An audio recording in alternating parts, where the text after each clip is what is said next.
guess you're referencing Abasa wa Tawalla and Ja'ahu al-A'ma. I think you're referencing this one. When Ibn Maktoum came to the Prophet ﷺ, and Ibn Maktoum was a Muslim, he was a blind man, and he heard the Prophet ﷺ's voice, and the Prophet ﷺ was speaking to Al-Walid ibn al-Mughira, who is the father of Khalid ibn al-Walid. He is the father of Khalid, Al-Walid ibn al-Mughira. And Al-Walid ibn al-Mughira was a person who was very close to converting to Islam. And our Prophet ﷺ was very hopeful that he would convert to Islam. And out of all of the non-Muslims who never converted, Al-Walid was one of those who was flirting with conversion. He was thinking about converting. And Al-Walid was the tribe leader of the Banu Makhzum, the tribe of Abu Jahl, the Banu Makhzum. So he was a very, very VVIP, very, very important man, right? He was a very special person. Because, and look, let's be honest here, and this is something I want to be very frank about. I got another question which I was going to answer, but I guess we'll just do it now. That what do you mean we treat people of respect with more respect? Don't we treat people equally? Of course we treat people equally. What did I just say about the process of giving the Khazraj the same passion, the same whatnot? But if you have 10 minutes and you can go to only 2-3 people, who are you going to choose? The people who are more conducive to the da'wah and whose conversion will help you and your da'wah more. For example, let me be realistic here. How much benefit did Muhammad Ali, the convert, the boxer, bring to our da'wah? Wallahi, he made the name Muhammad a household name. Is that not true, right? Can you compare the conversion of Muhammad Ali with a person who did not do anything public or whatnot, right? So if you had the opportunity to have 5-10 minutes with somebody whose conversion would send ripples through the entertainment industry, would send a huge, this is something that is common sense, and the human world operates in this function, not just Islam. The human world operates in this manner. No doubt you give sincerity to everybody, but you do choose the people with wisdom. Now, our Prophet is choosing a wali. That's fine. What did Allah subhanahu wa ta'ala slightly criticize him for?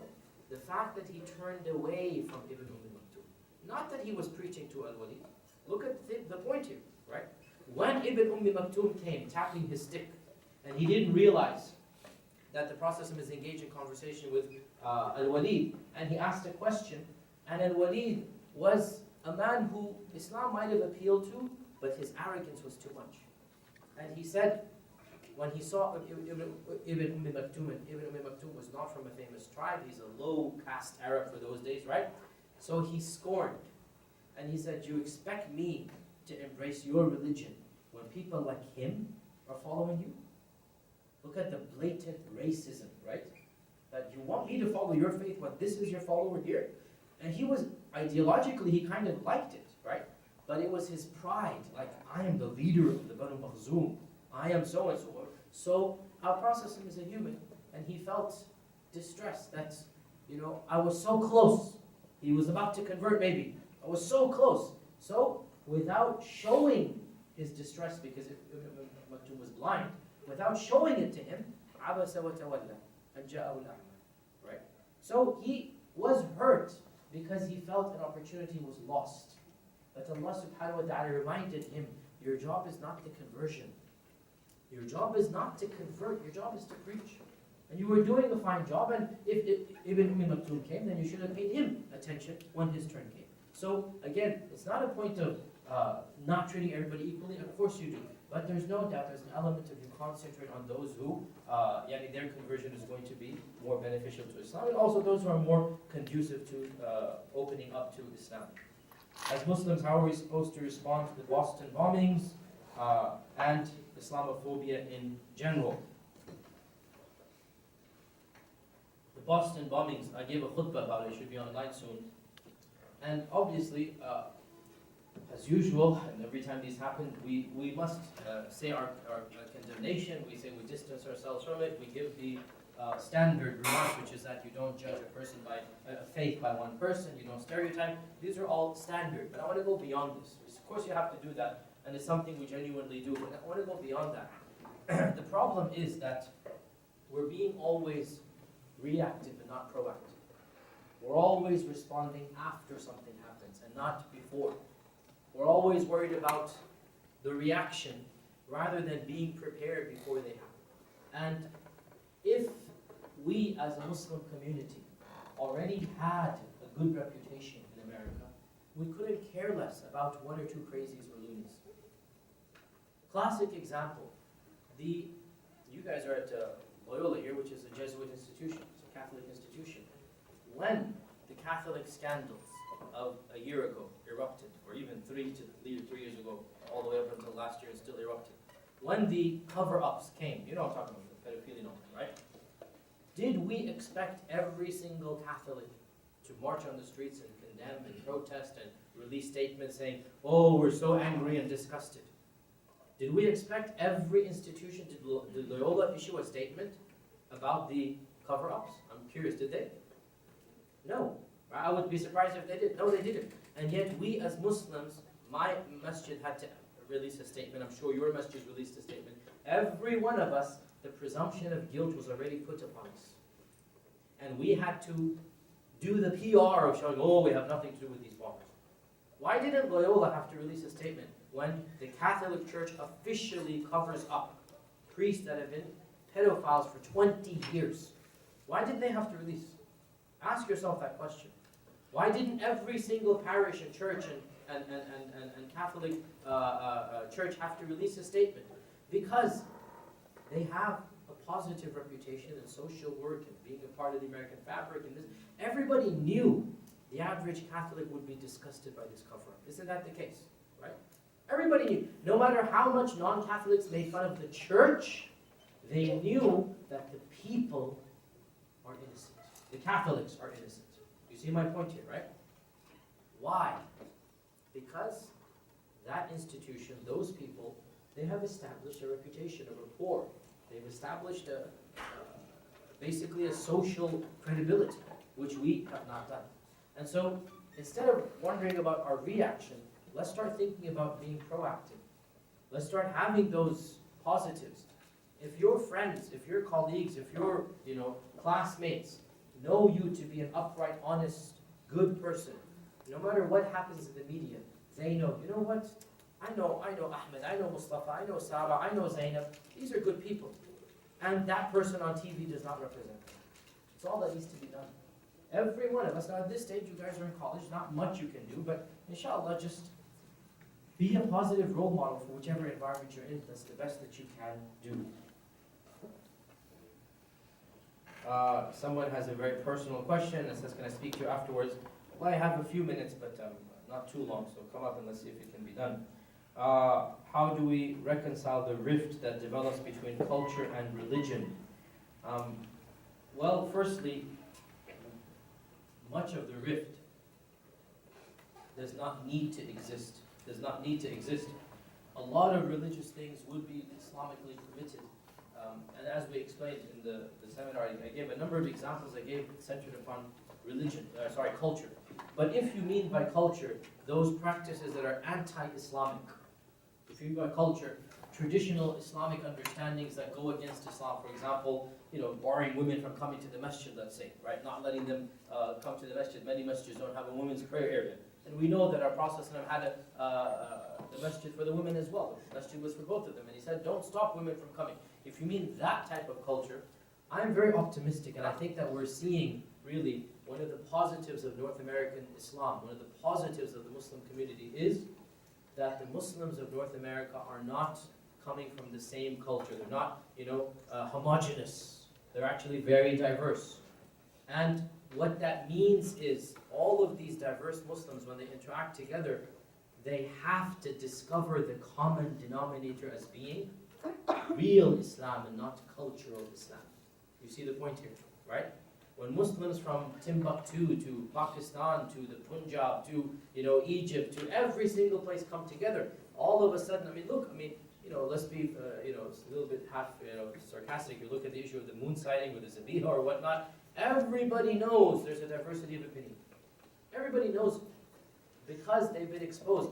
You know more about this diversity than many of your cousins back home, quote unquote. Right? You know more because you live in a multicultural Islamic society. So if you're worried about that issue, frankly, inshallah, I'm optimistic. And we already see this in this generation. the very fact you're asking this question, right? Your Islam might be slightly different than your parents' Islam, because you've been exposed to a very different understanding. No doubt there are extremes here, and I have to say we have to be careful about not going too extreme, and that is taking American culture to be mainstream Islam. That's not the case. We have our own ethics, our own law, our own morality, and when culture conflicts with the Sharia, with an explicit text, in that case we have to reject culture. And that's something we're seeing quite a lot, which is the whole trend of liberal, progressive, conservative, ultra-orthodox. Every one of you is going to have to make up your own mind about where you want to be on the spectrum. But you're speaking to me, obviously all of you know my background, and I don't view, I have some very harsh criticisms of the progressive movement, and have those online, you can see them. And there's a lecture I gave called Making Progress with the Progressives. And I think one of the fundamental problems of progressive Islam is they always go with the flavor of the month. Whatever is the flavor of the month becomes Islam. And Islam didn't come to be the flavor of the month. Islam came to be timeless. Islam came with its own ethics, its own teachings. Yes, it is compatible and suitable for every society, but it needs to trump society in case of a direct conflict, not the other way around. And one of the things that I find problematic of the extremely progressive liberals is that whatever is politically correct and whatever is the fad at the moment, let's just make that Islam. And let's read Islam into that. In which case, there's no point for Allah having revealed the book or sent a prophet. If you just want to go with whatever is politically correct and whatever is the flavor of the month, really just, you know what I mean? Let's finish with this, inshallah, because I don't want to go for too long. I met the vice president of the Progressive Muslim Union many years ago, and we had a very long conversation. And once she described to me all her agenda, all what they stand for, I said to her, you know, that sounds very nice, because she was talking about social justice, gender equality, all of these things. I said, you know, that sounds very nice. Where's the Islam in all of that?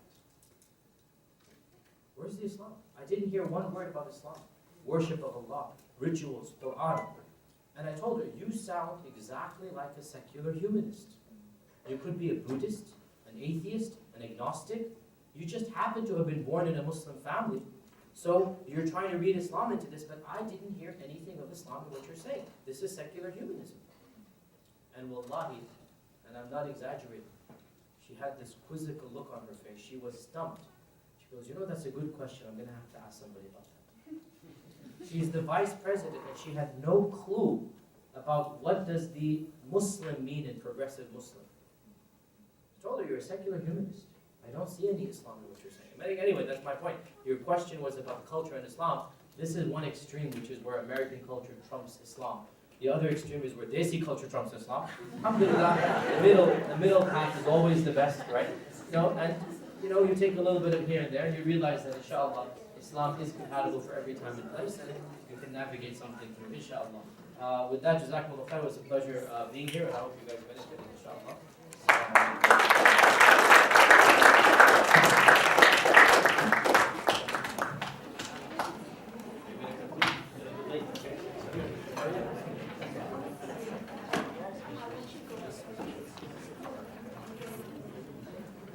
Everyone, Jazakallah khair, Shaykh for visiting our campus and speaking to us about the beautiful character of our beloved Prophet sallallahu alaihi wasallam. Thank you everyone for coming out to this event, and I hope you found it to be informative and beneficial. Inshallah, just a few announcements. So our sunnah in action for the week is honesty. The Prophet Muhammad sallallahu alaihi wasallam said, let not respect for men prevent any of you from speaking the truth when he knows it. So inshallah, this week, let's all strive to be honest in our actions, from telling the truth to fulfilling one's word. To learn more and share your experience, visit MSA Sunnah in Action, weebly.org. And before we conclude, I'd like to welcome our president, current president MSA of the MSA, Shad Barkat, for a few closing remarks. But before he comes up, I just wanted to take this chance to thank him on behalf of all the MSA and the loyal community for all of his hard work this year. It would not have been a successful year without his continued dedication and leadership. And Jazakallah khair. May Allah reward you. Without further ado, our MSA president.